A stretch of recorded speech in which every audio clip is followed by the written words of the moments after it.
Bismillahirrahmanirrahim. Waman dan barang siapa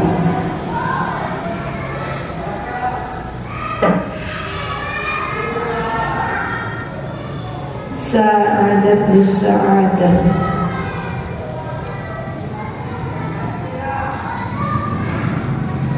yang beruntung mendapatkan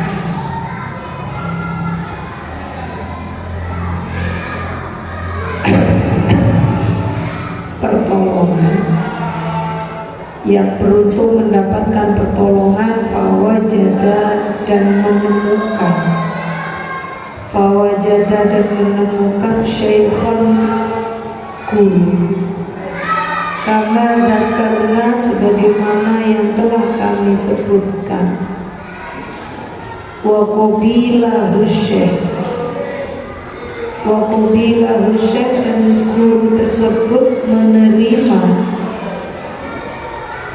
yang bagi, maka seyogianya ayat tarimahu zahiron wa batinan,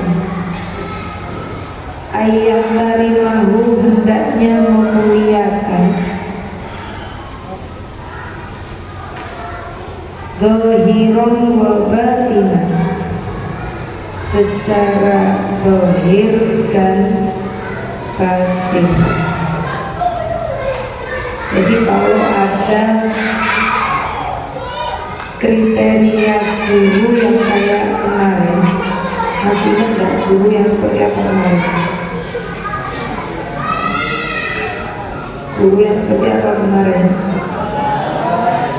Hanya sabar, guru yang sempurna. Meskipun itu sudah sangat langka, sulit nyari guru yang seperti itu. Tapi kalau kita nemu guru seperti itu, guru yang peduli, guru yang sabar, guru yang bijak, guru yang qanaah, yang tumakninah dan lain sebagainya, kok mau menerima kita sebagai muridnya, maka sungguh kita itu termasuk golongan murid yang beruntung, dan kita wajib untuk memuliakan lahir dan batin. Karena sekarang sudah jarang guru yang benar-benar zahiron wa batinan berkorban, benar-benar mikiri kita 24 jam, itu sudah jarang, sudah sangat jarang. Makanya apa? Beruntung ketika kita punya kiai, punya guru di pondok pesantren.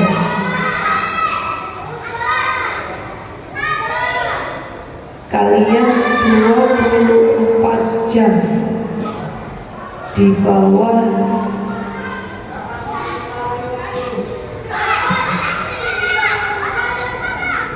lindungan kiai, 24 jam kalian dipikirin, dijaga, dan ini nggak didapatkan di luar pondok pesantren. Kalau sekolah, selesai sekolah pulang, ya sudah, sekolah mengembalikan lagi tanggung jawab kepada orang tua. Tapi kalau di pondok, makanya kenapa di pondok kami itu tugasnya lebih berat, karena orang tua itu sudah pasrah. 24 jam kami menerima tanggung jawab. Nah, itu bedanya. Makanya sudah kayak gitu masih aja disalahkan, masih aja gak terima, yaitu sudah wallahu a'lam. Bahwa bagaimana beratnya guru mikirin, kamu bisa bayangin, kamu silakan tanya kepada guru-guru kalian yang sudah punya keluarga, yang sudah punya putra atau putri. Beliau-beliau punya putra atau putri 2, 3, 4 aja, Uyen apa enggak? Silakan tanya. Apalagi ketika guru nerima banyak anak dengan sekian perbedaan karakter, dengan sekian perbedaan kemauan. Makanya apa? Wajib bagi kita untuk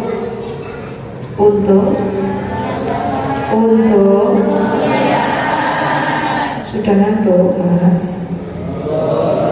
Umi bilang denger apa enggak? Kira-kira bisa jawab? Yuk, punya ilmu kita amal. Sayang, kalau nggak diamalkan di akhirat nanti ditanya. Amma ihtiramud dhahir,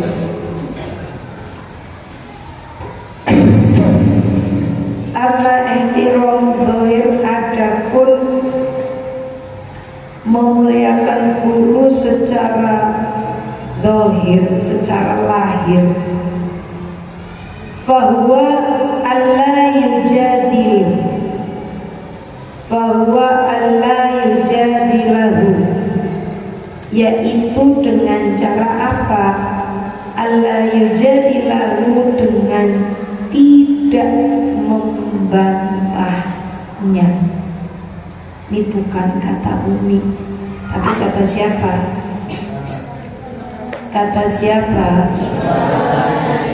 Jadi menghormati guru secara lahir atau secara wujud, caranya seperti apa? Kita nggak boleh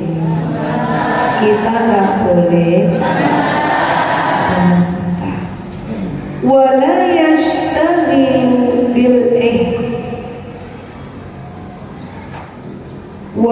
yashtaghilu dan tidak menyibukkan diri lahu bil ihtijaji ma'ahu, dengan membuat alasan, hujjaj, bil ihtijaji ma'ahu, dengan banyak alasan, fi kulli mas'alatin, di tiap masalah, wa in alima khoto'ahu, wa in alima, meskipun ia tahu, murid ini tahu, khoto'ahu, gurunya yang salah. Ini misalkan, maksudnya apa? Yang pertama, kita nggak boleh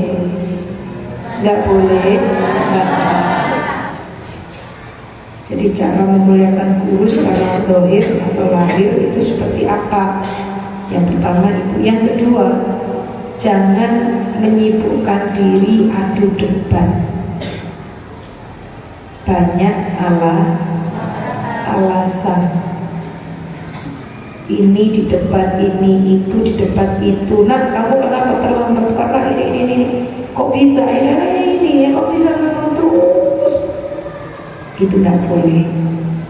Atau bahkan ketika gurunya yang salah, misalnya. Misal, Umi ngajar, Umi salah nih, ngajarin kamu 5 ditambah 5 11. Umi ngajar matematika misal, itu salah apa benar? Salah. Nah, caranya bagaimana? Cara memberitahukan ketika guru salah itu jangan dipermalukan, jangan didebat. Jadi bisa melalui apa? Mohon maaf Umi, misalnya, atau mohon maaf Pak, 5 tambah 5 berapa ya? Dengan kita bertanya kembali, itu guru akan menelaah kembali. Karena terkadang guru itu salah bisa banyak alasan atau faktor, bukan membela, bukan. Satu, karena memang benar-benar hilaf, ya memang benar-benar salah, bisa. Atau bisa jadi apa yang ada di pikiran beda dengan apa yang dituangkan. Jadi 5 tambah 5 di dalam pikiran guru itu 10, tapi ternyata nulisnya 11. Mungkin apa enggak seperti itu? Mungkin gurunya lagi ada masalah, atau mungkin gurunya lagi kurang fokus karena kurang tidur, atau bisa jadi gurunya saat menyampaikan pembelajaran atau saat melakukan kesalahan kondisinya sedang tidak baik-baik saja. Bisa karena sakit, bisa karena ada masalah, kan kita nggak tahu. Sehingga apa? Fokusnya berkurang, jadinya lupa, yang sudah mutola'ah lupa semua. Nah, seperti itu. Jadi bisa kesalahan itu memang faktor benar-benar salah, atau bisa faktor yang kadang guru nggak sadar kalau sudah menyampaikan sesuatu yang salah. Makanya apa? Caranya bukan dengan didebat, bukan dengan dipermalukan. Ini jadi Islam itu agama yang indah. Kok enak nih kalau guru digitukan? Bukan membela guru yang salah, bukan. Ingat nih Mas, Mbak, kewajiban murid adalah menghormati guru. Tapi ingat, guru tidak pernah minta atau mewajibkan kalian untuk dihormati. Itu tafadhol, terserah. Jadi taklim mengajarkan bahwa bagian dari kunci untuk kita dapat ilmu itu untuk apa? Menghormati guru. Tapi guru gak boleh, kalau kamu gak hormati saya gak mau jadi gurumu. Gak boleh. Guru kewajibannya apa? Ngajar. Gak boleh mensyarati muridnya. Karena apa? Itu akan menjadi beban untuk murid. Guru yang baik justru mendoakan, terus mendoakan. Kalau ada muridnya yang masih belum soleh dan solehah, didoakan. Hari ini mungkin kamu mengecewakan, tapi kami gak berhenti doa. Besok kamu jadi anak-anak yang sudah bisa memuliakan. Seperti itu. Jadi itu yang harus kamu garis bawahi, bahwa memuliakan guru itu bukan karena permintaan guru, bukan, tapi kewajiban kita sebagai murid. Umi hormati guru bukan karena guru yang minta, bukan, tapi Umi sebagai murid itu yang butuh, supaya ilmu Umi manfaat, supaya ilmu Umi barokah, hidupnya Umi juga berkah, kita yang kerja. Seperti itu.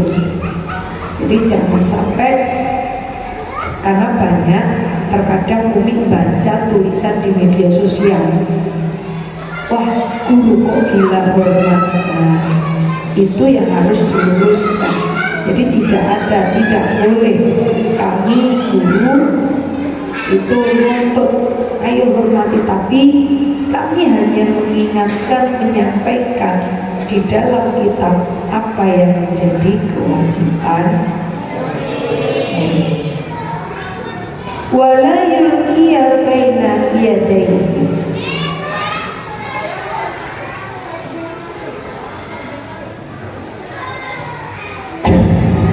wala yulqiya, dan tidak boleh menggelar atau melebarkan baina yadayhi, di depan gurunya, sajadahnya, illa kecuali waktu ada isolati, waktunya menunaikan sholat. Fa'idha farogo, maka ketika sudah selesai minas sholati dari sholat, yarfa'uha, segeralah mengangkat sajadah. Ini saking hati-hatinya Imam Ghazali sampai mengajarkan salah satu cara menghormati guru secara fisik, jangan sampai kita itu ada di depan guru. Meskipun itu mau sholat gelar sajadah aja kita tak boleh. Ini bentuk hati-hatinya Imam Ghazali sebagai murid supaya ilmunya manfaat barokah. Beda dengan orang sono, bukan orang sini ya. Ada gurunya lewat ditabrak. Ada kayak gitu? Ada. Disalib.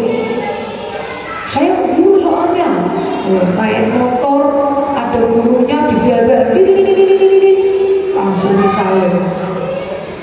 Kalau Imam Ghazali mencontohkan, jangankan kok lewat, mau sholat saja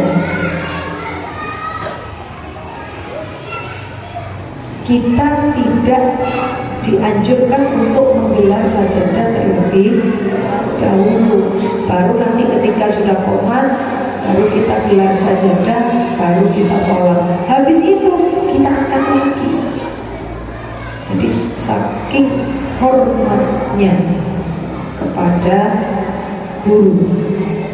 Wala yukthiru nawafil sholat, wala yuksiru, dan tidak memperbanyak nawafil sholati, terhadap sholat sunnah, bihadratihi, di depannya guru.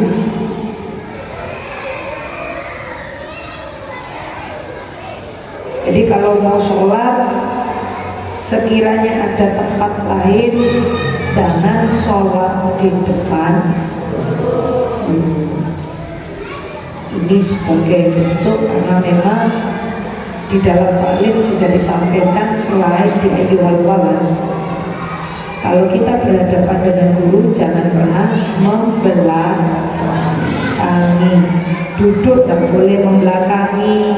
Misalnya mau habis ngadep, mau balik, jalannya adalah mundur. Itu bagian dari etika yang diajarkan oleh para ulama. Untuk apa? Sebagai ikhtiar supaya kita dapat ridhonya guru, ilmu kita manfaat barokah. Jadi yang ngatur seperti ini sekali lagi supaya kalian tidak salah paham. Bukan guru yang menghendaki, bukan. Jadi, wah Umi itu ngatur. Kalau Umi di depan Umi harus jalan mundur, enggak, kamu mah terserah. Mau kamu jalan mundur, jalan nyampe, itu mah terserah. Tapi Umi menyampaikan bahwa di dalam ikhtiar tirakat seseorang itu menuntut ilmu, itu ada wilayah tentang adab, tentang tata krama. Selain belajar, ada poin penting yaitu tata krama. Baik tata krama kita terhadap ilmu, tata krama kita terhadap teman, tata krama kita terhadap guru. Makanya Umi sering bilang, boleh gak kitab itu dibeginikan? Nih hati-hati. Ketika kalian megang kitab, kalian gini, terus dimasukin kantong, kantongnya deket pantat, itu namanya hormat ilmu apa tidak? Tidak. Dan ini kalau menurut ulama, menurut taklim, nanti di sini juga ada, sudah mengurangi barokahnya. Jadi bukan kitabnya yang minta, bukan, tapi kitanya yang untuk menghormati. Buku jangan taruh di pantat, buku jangan taruh di kaki. lagi. Nah itu sudah ada caranya.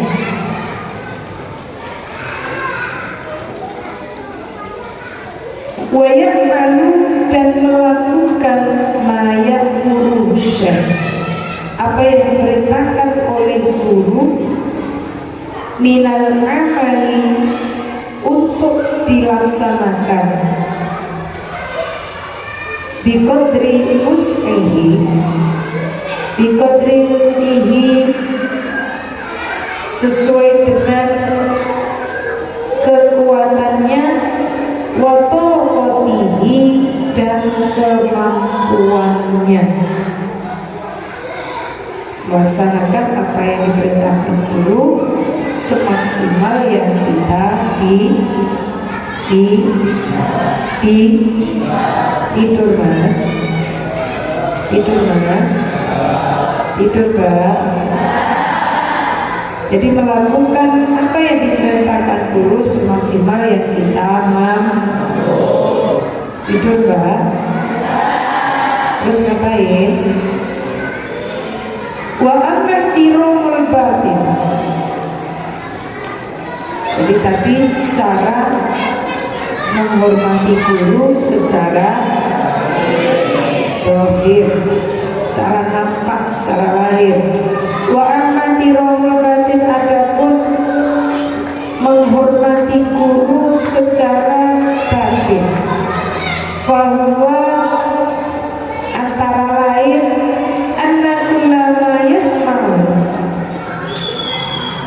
bahwa tiap-tiap apa yang didengar, wayang lalu dan diterima,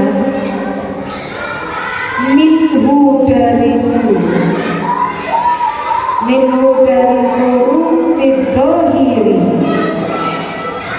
fiddohiri secara dohir, layu biruhu fil batin, murid tidak mengingkarinya secara batin. Layu biruhu fil batin, murid tidak mengingkarinya secara batin. Labilah, baik dari segi perbuatan, lafiklan baik dari segi perbuatan, wala maulan maupun dari segi ucapan, li'anna yantasima min nifaqi, li'anna yantasima, supaya kita tidak bersifat atau tidak memiliki karakter binifaki seperti orang-orang munafik. Tahu orang munafik? Siapa orang munafik? Siapa orang munafik? Siapa orang munafik? Yang paling simpel orang munafik itu wajahnya dua, sudah. Ke kanan A, ke kiri B, itu sudah orang munafik. Nah, tanda-tandanya ada berapa? Tanda-tandanya ada berapa?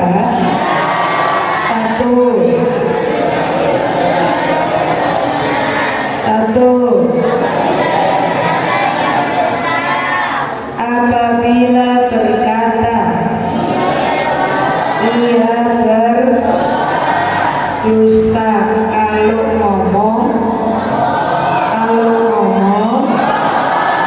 hati-hati ya, itu sudah mengarah pada tanda-tanda orang munafik. Nah, kamu puasa, iya, padahal ya. Nah ini berarti kalau ngomong jujur apa bohong. Ini sudah masuk pada tanda-tanda orang. Yang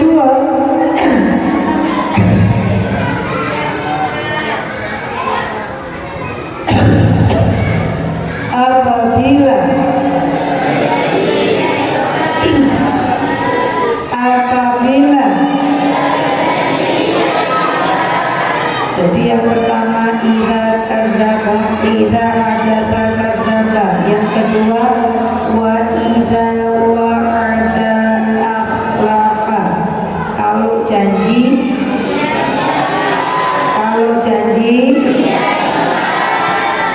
nah tobat ya, terus diulangi. Janji gak diulangi, janji ternyata diulangi lagi. Berarti itu tanda-tandanya siapa? Tanda-tandanya siapa? Yang ketiga apa mas? Yang ketiga wa idzan tumina. Kalau dipercaya, dikasih amanah, dia khianat. Kamu dipercaya jadi ketua pondok, ketua kamar, ketua kelas. Bukannya nertibin anak buah, malah ngajarin yang enggak. Nah, ini contoh. Jadi hati-hati, itu sudah masuk dalam tanda-tanda orang. Umi dikasih amanah ngajar, wayangnya ngajar enggak ngajar, tapi apa? Masuk kelas sih, masuk kelas. Assalamualaikum warahmatullahi wabarakatuh. Pelajarannya apa? Oh, pelajarannya mengarang. Ya sudah, buka buku tulisnya mengarang. Terus Umi main HP. Kalau itu Umi tidur. Ingat ya, kamu nulis karangan 3 halaman. Ini ngajar apa enggak? Ya gini. Ini namanya bukan ngajar, bukan didik, bukan guru. Jadi guru itu harus ada unsur ta'diban wa tarbiyatan.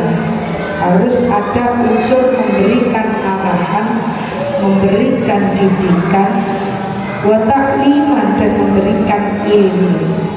Jadi tidak boleh datang ngasih tugas dari mulai jam pembukaan. Pak, Bu, waktunya udah habis. Ya sudah, ya sudah. Udah selesai belum? Sudah di KPR. Itu gak boleh. Itu berarti guru yang tidak amanah, yang tidak amanah.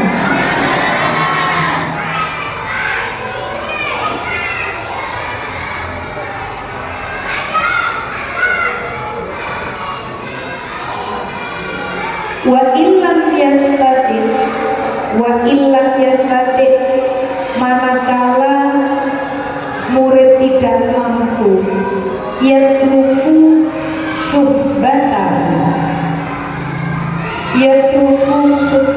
subbatahu, hendaknya ia pamit ila ayyuwafiqo batinuhu, sampai dengan batinnya mampu menyesuaikan dohiruhu dengan dohirnya. Jadi maksudnya apa? Di sini sudah jelas cara menghormati guru dengan batin itu kudu sama antara fisik yang kita sampaikan dengan apa yang ada di dalam, apa yang di dalam. Kalau kamu di depan guru, ya Pak, ya Bu, ya Mi, misalnya, di dalam hati nggak boleh yang namanya gerundel.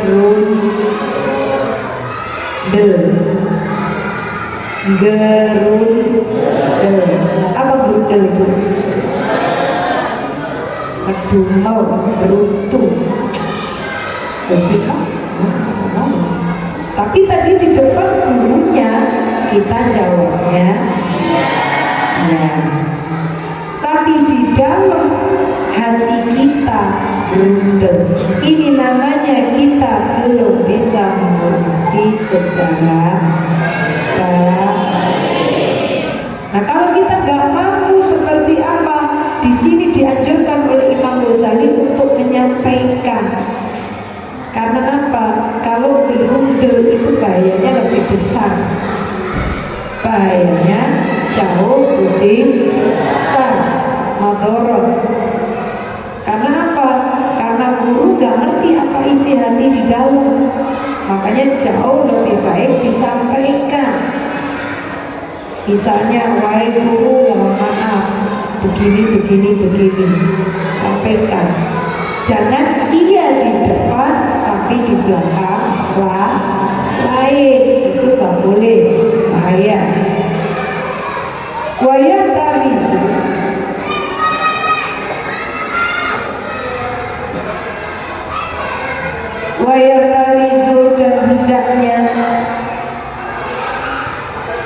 dan hendaknya bagi murid an-mujalasati sahibis su. Waya tarizu, dan hendaknya menjaga nafsu. Waya tarizu, dan hendaknya menjaga siapa murid an-mujalasati sahibis su, dari duduk bersama dengan orang yang tidak baik atau jelek. An-mujalasati sahibis su, dari duduk bersama orang yang jelek. Apanya? Jelek akhlaknya, bukan jelek wajahnya, bukan, tapi jelek akhlaknya. An-mujalasati sahibis su, dari duduk bersama dengan orang yang jelek akhlaknya. Lihat surah wilayatul syayatinil jinni. Lihat surah untuk mempersempit wilayah syayatinil insi, peluang dari syaitan dan jin. Syayatinil insi wal jinni, setan dan jin serta manusia, maksudnya yang menyerupai manusia. Kan ada setan itu yang masuk ke manusia. Andohni kolbihi, sohni atau dohni? Ansohni kolbihi, ansohni kolbihi, dari ruang hatinya. Fayasfi min lautis syaitan, fayasfi, sehingga hatinya bersih, min lautis syaitan, dari kotoran-kotoran syaitan. Wa ala kulli hal, wa ala kulli hal, dan dalam keadaan apapun, yahtarul faqra, hendaklah memilih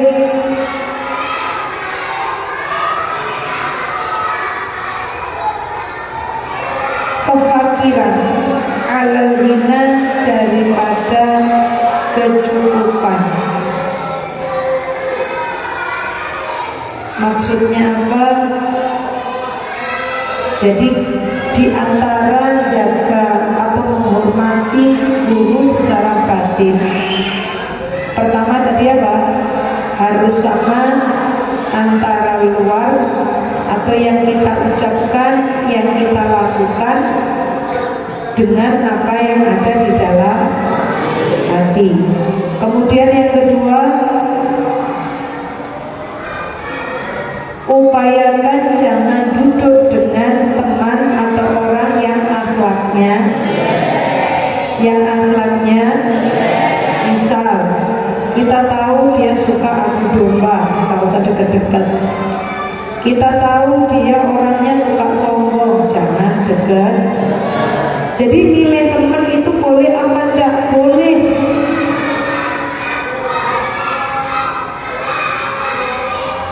Tapi bukan milih mana yang kaya, mana yang miskin, mana yang anaknya pejabat, mana yang biasa bukan. Tapi lebih pada memilih teman yang memiliki akhlak yang baik. Kemudian yang ketiga apa? Yang ketiga adalah lebih milih kefakiran daripada kecukupan. Maksudnya apa? Yang biasa-biasa saja, yang sederhana saja, jangan yang berlebih-lebihan. Contoh, bisa nggak ngobrol mas? Dari tadi ngobrol. Ya, 5 menit silakan ngobrol dulu.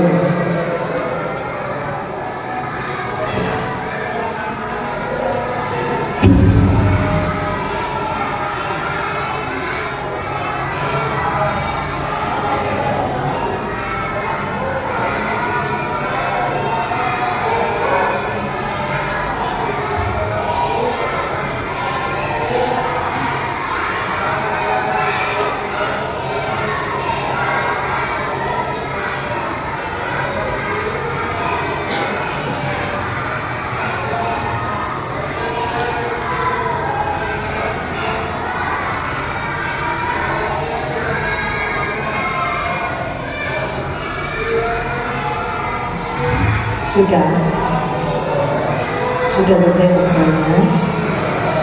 Sudah selesai belum? Sudah selesai belum? Kalau belum selesaikan dulu kenapa? Karena Umi ingat pesan di ayat wal-walak yang kemarin. Kewajiban guru apa kemarin? Kewajiban guru apa?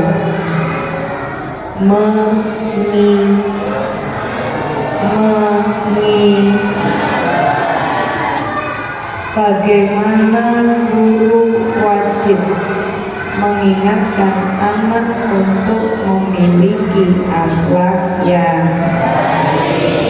itu kewajiban guru. Jadi kalau guru ada anak salah dibiarkan, gurunya yang kena, yang harus mempertanggungjawabkan di hadapan Gusti Allah. Nah sekarang Umi nanya, kalau ada guru ngajar, kita ngobrol, sopan apa enggak? Boleh apa enggak? Jadi gantian ya, gantian ya. Sekarang Umi dulu, nanti setelah itu ngobrol. Kalau memang sudah gak kuat kamu ingin ngobrol, gak apa-apa, silakan keluar, kamu ngobrol sendiri di luar, gak apa-apa. Dan Umi lanjut. Jadi yang ketiga apa? Hendaknya memilih kefakiran daripada kecukupan. Maksudnya apa? Kita dianjurkan untuk yang sederhana saja, nggak usah berlebih-lebihan, yang biasa-biasa saja. Kalau sekiranya kamu sekolah jajan 20.000 cukup, ya sudah, kamu bawa saku 20.000. Meskipun orang tua kamu mampu memberi saku 100.000. Kenapa? Karena yang sederhana, yang sewajarnya itu jauh lebih baik. Atau yang paling sering menghingga ke gen Z seperti kalian, atau gen alpha setelah kalian, gak mau pakai sesuatu yang ada merek. Misal pakai jilbab. Jilbab itu ada yang harga 15.000. Ada enggak? Ada enggak? Ada. Bisa dipakai? Bisa. Tapi kamu mau pakai? Nah, rata-rata ketika Umi lihat, Umi cek, anak sekarang itu jilbabnya sudah merek, sudah pakai jilbab merek. Padahal nyari duit sendiri aja belum. Bahkan kemarin ada orang tua bilang, Mi, saya itu bukan pelit, tapi anak saya itu tiap 2 hari sekali lapor kalau sandalnya hilang. Emang ada jin setan pakai sandal? Kira-kira sandal itu hilang atau kita lupa naruh? Nah, tiap 2 hari nih itu minta dibeliin sandal. Yang paling sedih itu apa nih? Dia nggak mau sandal kalau nggak merek. Yang dipilih tuh nih harga sandalnya 200.000 ke atas. Masya Allah. Kalau 200.000 untuk 2 hari 1 bulan berapa? Berapa? 15 kali 2 berapa? 3 juta saja untuk 3 juta untuk beli sandal saja. Ini wajar atau berlebihan? Berlebihan. Kalau bocah sekolah kita mondok, tirakan dulu sandalnya cukup. Sandal apa? Swallow jepit. Berapa harganya? Ada yang 7.000, ya kan? Ada yang 7.000, ada yang 10.000. Tapi Umi nyari kalau ke masjid sekarang itu sudah tidak ada santri pakai sandal jepit. Luar biasa. Kalau dulu sandal jepit, bahkan sandal jepit itu aja satunya warna hijau, satunya warna itu masih kalau dulu. Kalau sekarang udah nggak ada. Jadi bacaannya itu sudah subhanallah, udah merek. Nah ini padahal apa? Di sini sudah disampaikan jauh lebih baik yang sederhana daripada yang berlebihan. Yang laki juga kayak gitu. Mas, kamu punya sarung? Sarungmu ada mereknya. Kalau pakai yang nggak merek malu. Yang benar. Jadi sekarang itu minta kiriman sarung paling nggak merek apa mas? Atlas. Kalau dulu mah Atlas dipakai sama gurunya. Sekarang sudah muridnya. Kalau dulu murid itu yang penting kain, sampai bahkan ngelinting. Kalau kata orang Jawa apa ngelinting itu? Gulung itu. Saking kainnya itu walaupun sudah disetrika ya balik lagi. Saking biasa kainnya. Nah itu dulu. Makanya Umi sampaikan, Umi nyatakan kembali, nah kalian itu lagi nuntut ayo tirakat. Di antara tirakat adalah dengan membiasakan hidup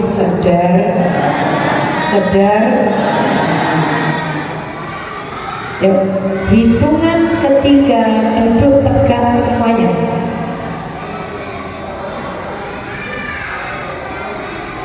Ada yang sudah nabrak-nabrak kepalanya temannya.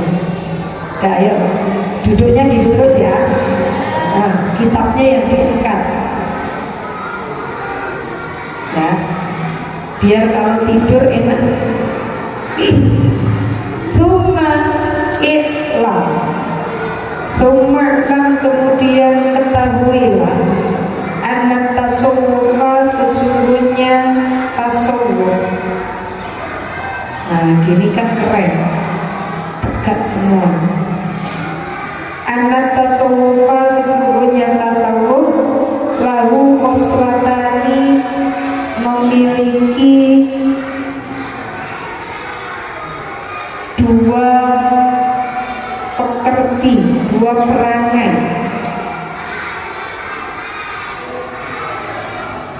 Apa itu? Yang pertama al-istiqomatu, yaitu istiqomah, ajeng. Kalau bahasa Indonesianya apa istiqomah itu? Kalau bahasa Jawa ajeng, kalau bahasa Indonesia istiqomah itu rutin, tetap enggak berubah-berubah, itu namanya istiqomah. Misal kamu datang jam 7 kurang 15, ya sudah jam 7 kurang 15 terus, itu namanya istiqomah. Ma'allahi ta'ala, bersama Allah Ta'ala. Yang kedua, wasukunu dan tenang, anil kholqi, menghadapi orang. Wasukunu dan tenang, ma'al kholqi, anil kholqi, menghadapi orang. Maksudnya tenang menghadapi orang apa? Satu, kalau bahasa Jawanya, gak guguhan. Apa gak guguhan? Gak gampang panik. Ada orang bilang, hehehe, di sana ada gini, kamu sakit, ya Allah, masih panik. Ini namanya panikan. Jadi tenang. Oh, dapat informasi apa dari orang, gak langsung panik, gak langsung emosi, tapi dicerna dulu. Yang kedua, gak gumunan, gak heranan. Ada orang cerita, yang benar, masa sih, ya Allah. Ini namanya gumunan. Apa? Heranan. Jadi orang itu butuh tenang ngadepi orang jadi gak guguan, gak gumunan, itu perintahnya. Dan juga gak, kalau bahasa Jawa ini, kalau bahasa Indonesianya gak emosional, gak reaksional. Jadi ketika menghadapi apapun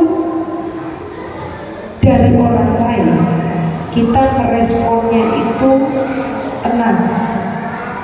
Jadi dipikir dulu, baru kita respon.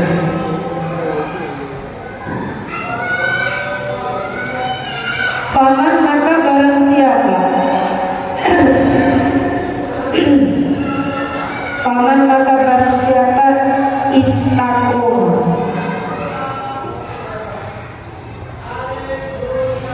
istiqomah ma'allahi, bersama Allah Azza wa Jalla, wa ahsana,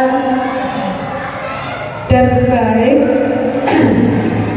khuluquhu, akhlaknya, binnasi, terhadap manusia, wa amalahum, dan bergaul dengan manusia, bil hilmi, dengan lemah lembut. Fahuwa sufiyun, maka dia sudah termasuk orang-orang yang sufi. Jadi kalau dia istiqomah bersama Allah, maksudnya istiqomah bersama Allah itu apa? Kita selalu ingat akan Allah. Kita ingat, kita melaksanakan perintahnya, kita menjauhi larangannya. Kemudian yang kedua, kita memiliki akhlak yang baik terhadap sesama manusia. Dan yang ketiga, kita bergaul dengan lemah, maka itu sudah termasuk kategori orang sufi. Wal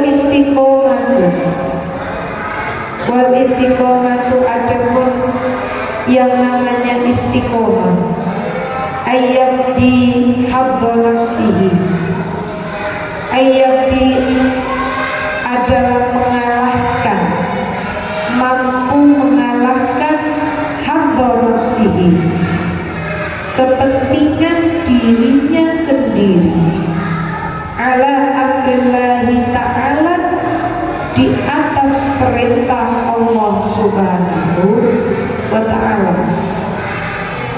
Jadi bisa nahan nafsu, bisa nahan kepentingan diri demi melaksanakan perintahnya,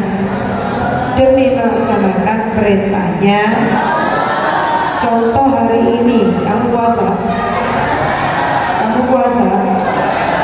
Kenapa kau puasa?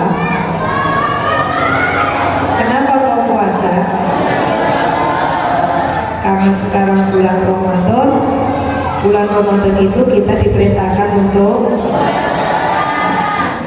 padahal kita ingin makan dah, ingin, kita ingin minum, ingin, apalagi kalau kita di jalan ketemu orang jualan, ya dah, melihat orang jualan es, enak apa enggak? Ingin apa enggak? Ingin. Tapi ketika kita hari ini puasa dalam rangka melaksanakan, menunaikan kewajiban perintah dari Allah Subhanahu wa ta'ala, dan kita mampu menahan keinginan kita, maka itu kita sudah masuk kategori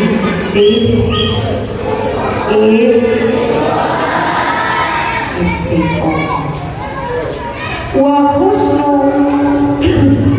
husnul khuluqi, dan baiknya akhlak, makan nasi terhadap sesama manusia, Allah tuhbilan nasa,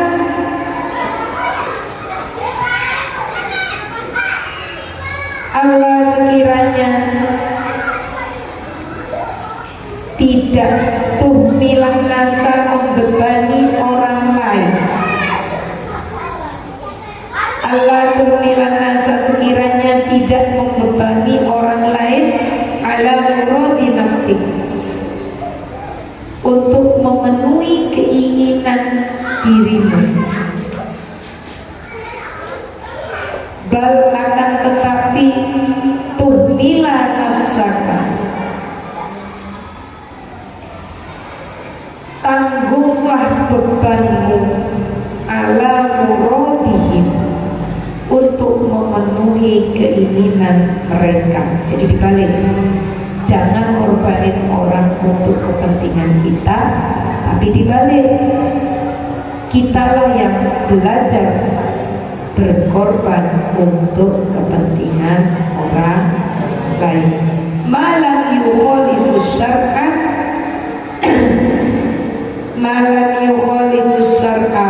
selama tidak membebani, selama tidak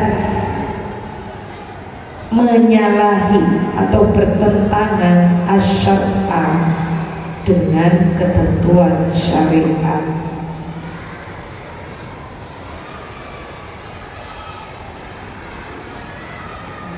Karena sudah jam 9, wallahu a'lam.